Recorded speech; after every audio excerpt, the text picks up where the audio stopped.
to another podcast of the Yakima Symphony Orchestra.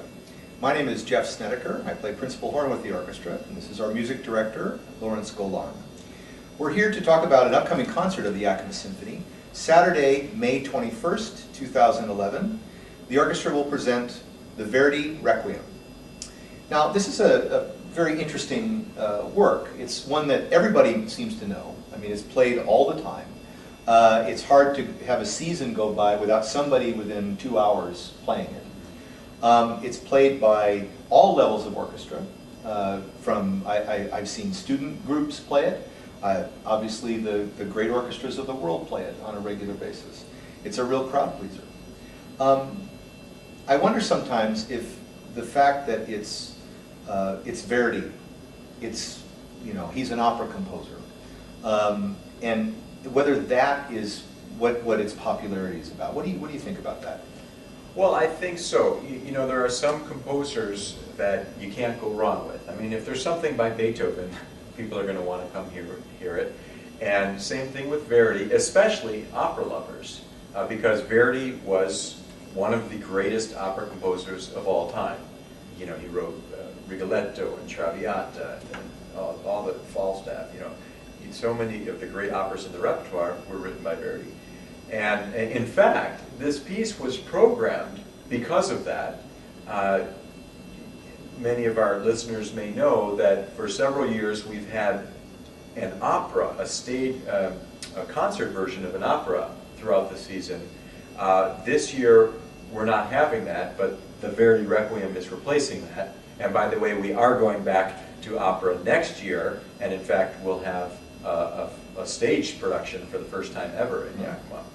But yes, I think Verdi's popularity as a composer certainly lends to the popularity of this piece.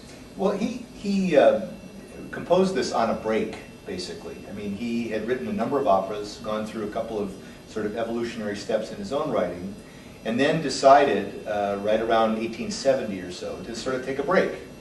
And 4 years later, this piece shows up. And that's in a sense, that's entertaining to people that look at history, because it's sort of like, well, you took a break and you wrote a Requiem, Right. which is a major work. But it is relatively operatic, and I think a lot of critics have sort of talked about that, tried to, in a sense, make it into an opera. I don't know. It's tough, because maybe it's just Verdi's way of writing. It may not be that he was trying to write opera in a religious context. It may just be that it's Verdi writing a Requiem. Well, that's right. I think when people say that it's an opera without costumes, which is a very fashionable thing to say about this piece, I don't know that they're speaking so much about the context as just the style of music. Mm-hmm. And when you listen to the orchestration and the way the voices are used, and the solo voices, yes, it is very operatic. Yeah. But it's still, the text is that of the record. Right.